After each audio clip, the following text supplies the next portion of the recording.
Hello, I'm Robin Vincent and welcome to Molten Music Technology. Today I'm looking at the Korg Volca Nubass.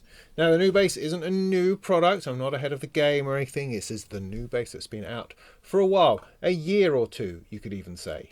But Korg have asked me to bring some fresh eyes upon it, to see if I can bring out anything kind of different and interesting. I don't know about that, but I'm going to give it a go, because the Nubass very frequently gets compared to the Bassline, the TB-303, the classic Roland 303, or the perhaps less classic Behringer TD3, of which the Nubass shares a very similar price point. And it's easy to see why, because it's very much like it.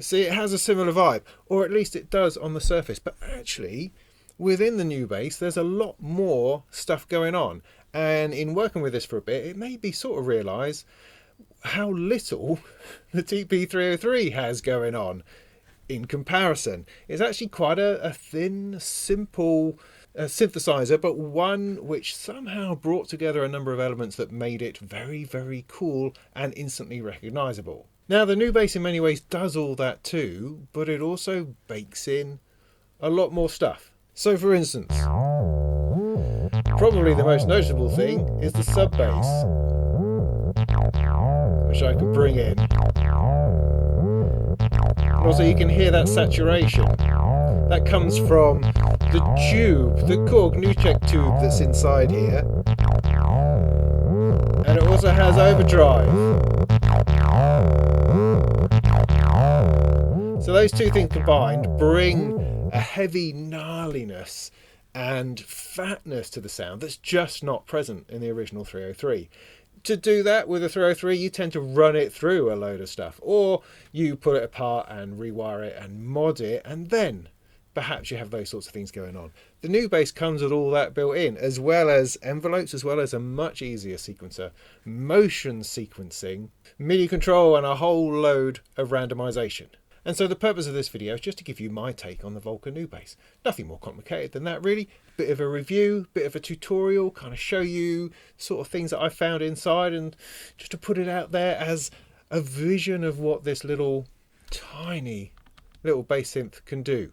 So let's start off with the basics. You have a tiny little square wave and triangle wave synthesizer with a nice fat filter, a sub oscillator with saturation, an attack and decay envelope on the filter, not actually on the amplitude, and you have accent control, drive, tone, and this crazy little built-in sequencer. That's it. It's not trying to be difficult, it's trying to be simple. That's definitely what you get. Now this keyboard here is just awful. I hate it. I know you're supposed to like it, or it's supposed to be okay. It is okay, of course it's okay. It's alright, it's built into a little thing. It's kind of like a stylophone, just a bit better than a stylophone. I'm always getting my white notes and my black notes back to front because, you know, there's an octave here somewhere. There it is. There it is. Oh, and that reminds me. If you get one of these, make sure the first thing you do is update it to the latest firmware, because when I got this out of the box it wasn't in tune with itself and it had this trouble of not sustaining notes, but that's all sorted out if you update the firmware. Important point, go and do that before you get too disappointed. And then you'll actually have a properly functioning octave. So this is C here, do you see?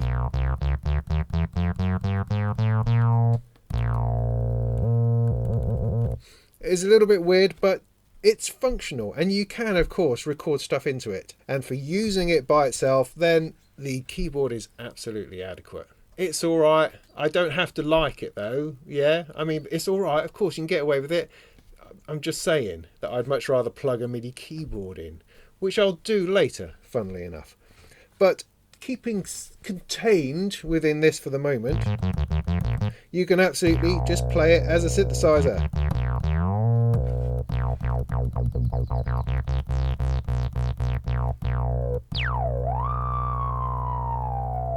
That filter though,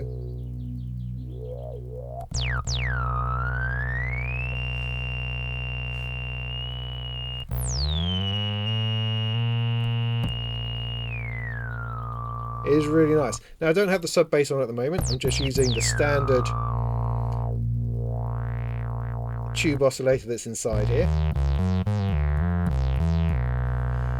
Now as I say, there's no envelope for shaping the volume of the sound. Instead, you can shape the filter.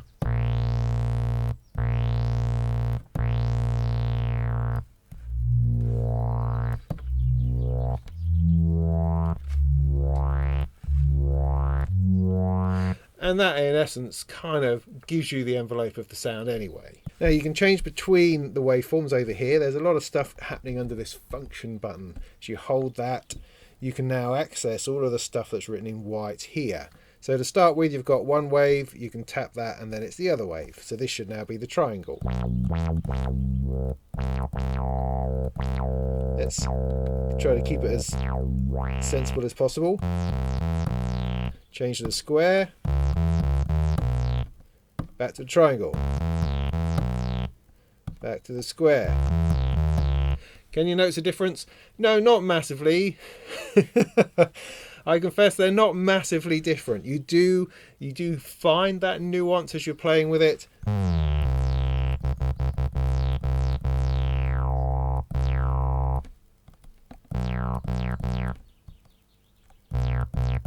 But it's quite difficult to tell them apart, I have to say.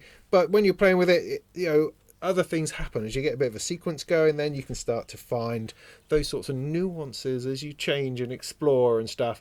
I'm just sort of making up excuses really for the fact there's not a whole lot of difference between the two waveforms. But what you do get inside, which is a bit more interesting, is the LFO. Now the LFO can be allocated to either amp pitch or cutoff very quickly and very simply, all three at once if you wish. And it's always there, but if you haven't got it turned on to the various things, you won't hear it. So I can turn it on to all three, for instance, like that.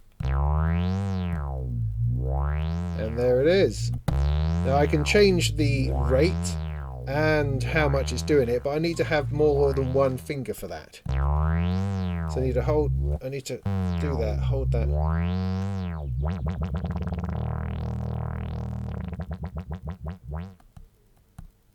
And there's, oops, and there's your rate.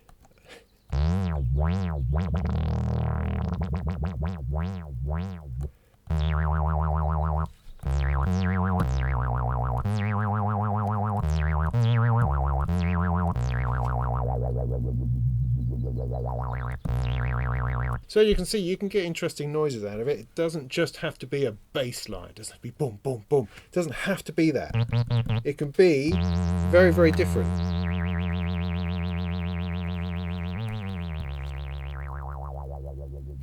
But we'll come back to that a little bit later when I plug a MIDI keyboard in just to do a little bit of that sort of shenanigans. But otherwise, in features wise, you've got the LFO can be synced, so it's producing a pulse and its movement in time with the tempo of the Nubass sequencer, and you can have it to be either a triangle wave or a square wave, similar to the oscillator, but actually more noticeably different.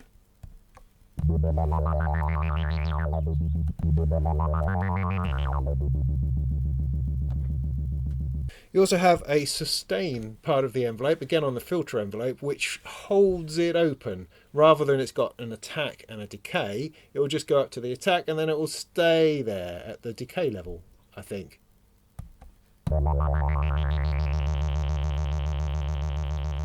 Whereas without that on, so it comes down the other side. See what I mean? And then with all this fiddling, you can then bring in the sub bass. It just growls its way in, it's brilliant.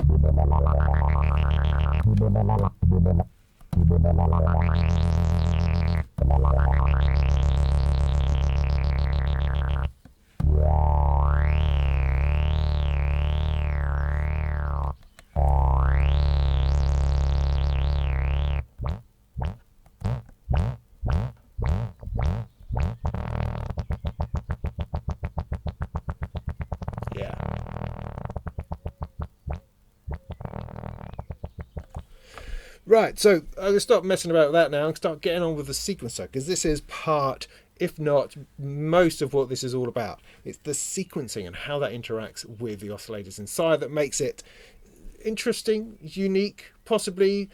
It's very much in the Volca vein, though. I mean, all the Volcas share this sequencing ability to throw in motion control, motion sequencing, and also a bit of randomization. And the Nubass does that brilliantly. So let's calm it down to something a little bit more normal and record something in. So I'll just clear it and we'll go into step record, and then I can stick in a bunch of notes.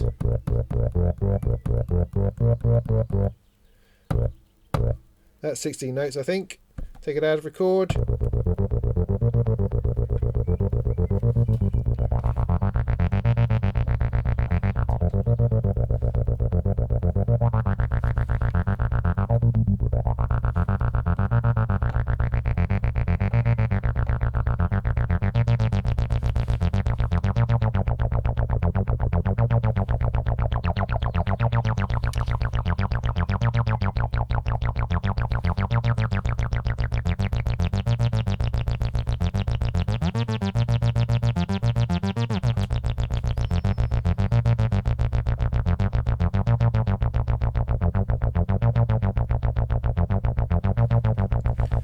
And of course, at this point, you could put, say, the LFO into the cutoff.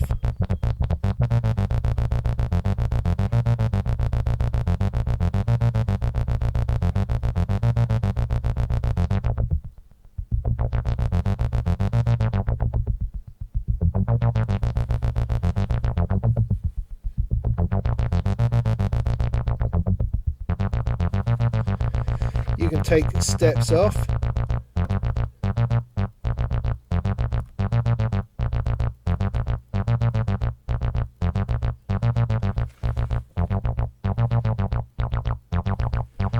You can put in things like transposition. Just means it throws it up an octave. You can stick in an accent,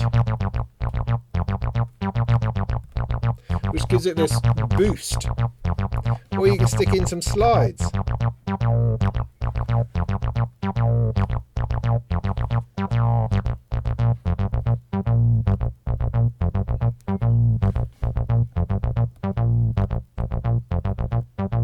Now, one of my favourite functions in here are these randomisation of the transpose accents and slides. You can just throw those in there at any point and it changes the nature of your pattern.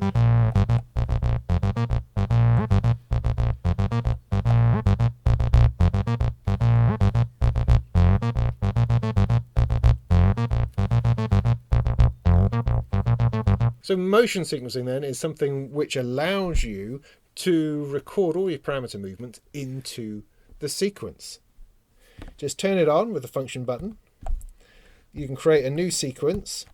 Let's play it live this time just to show you how terrible that is, because really you need some kind of metronome or a drum thing to play along to. I'm just going to play it live as we go.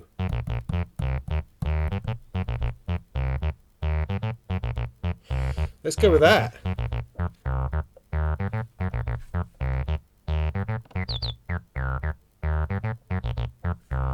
So if we want to record a parameter, we put it into record, we have motion on, and as soon as I touch something it will record a loop of that, and then it will turn record off all by itself.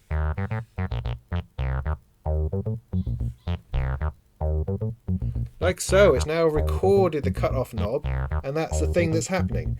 Now all these other sort of transparent knobs will light up to show that they are motion controlled. The cutoff and resonance don't do that because they're not transparent. But if I turn record on again, I'll show you on this one.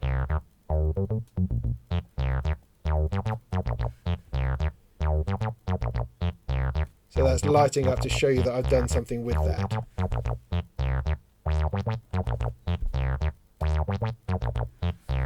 You can do it with the sub bass over here.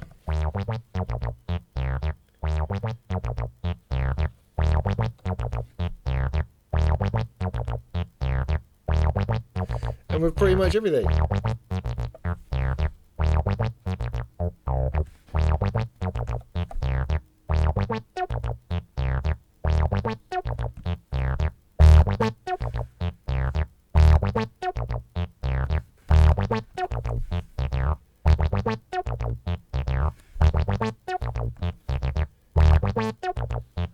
It's very easy, very simple, builds up a lot of interest in that particular thing, and in some ways you can always get carried away and do far too much within the pattern, but it's there. It's there, and you can kind of do what you like with it. And it allows you to create very interesting, very dynamic loops of bass lines.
Yeah, endless fun. You can chain patterns together relatively easily. It's just a matter of holding the memory button and then putting together a couple of patterns just in a row. You can't seem to repeat patterns as far as I can work out. You just have to do them in order. So as you're going to build a 16 pattern song, you have to put one in each slot and then hold them all together, and then it will run perfectly between them.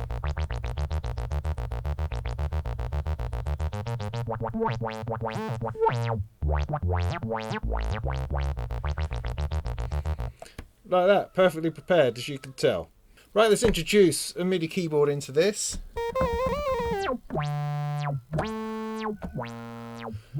Apologies for the cockerel.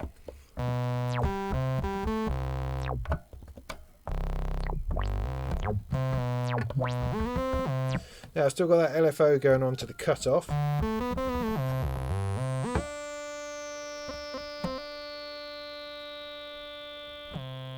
Now when you introduce a MIDI keyboard like this, it brings out a whole other side of the Nubass. It becomes a very nice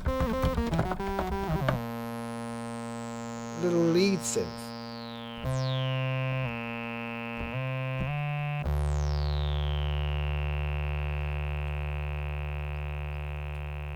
Particularly if you add a bit of reverb and some delay.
Of course, I could use an arpeggiator on here for something.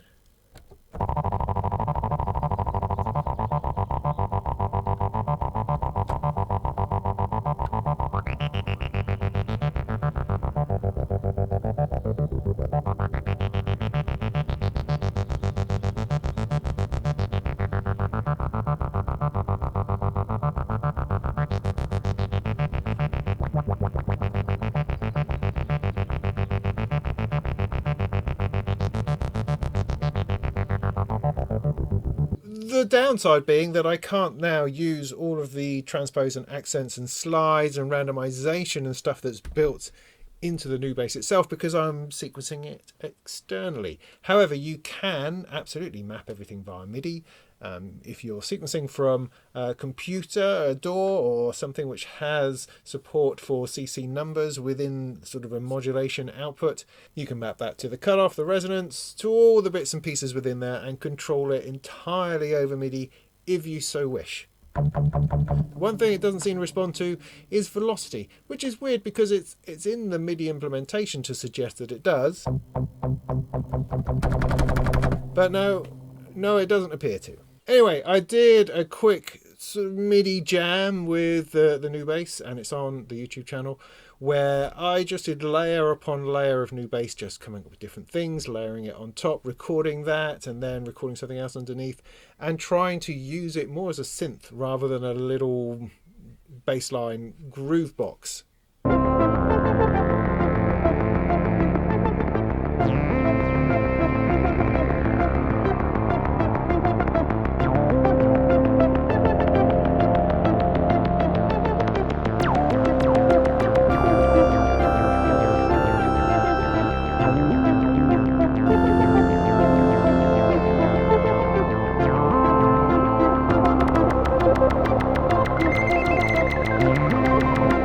So do go and check that out because I think you might find that quite interesting.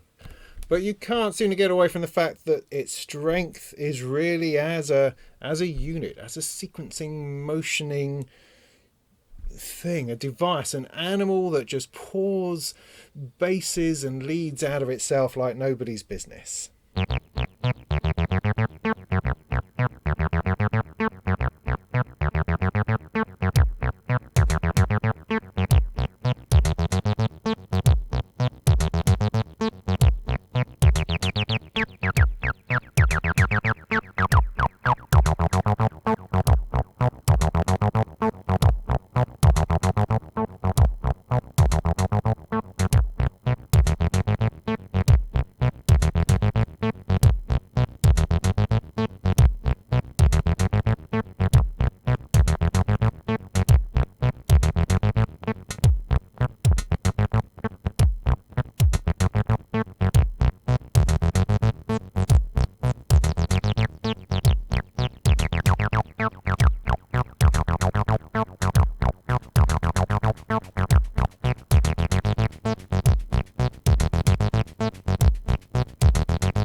The Korg Volca Nubass is a fun little box. It's a tiny box as well. It's really small, battery power. You can take it anywhere you like and play it on the bus and just enjoy it. It's got this thick, fat, saturated sound, which you you don't find on similar boxes, I have to say. The sub oscillator is one of those things that sort of brings in this depth, this beefiness, but is also nice as you slowly take it out, that brings like the higher sounds out. It brings those harmonics while fussing around in the bass end, making things kind of muddy and meaty. You have this two-way communication where you're bringing in the fatness or you're taking it out to give it a lighter feel, and it's that variation that's really interesting.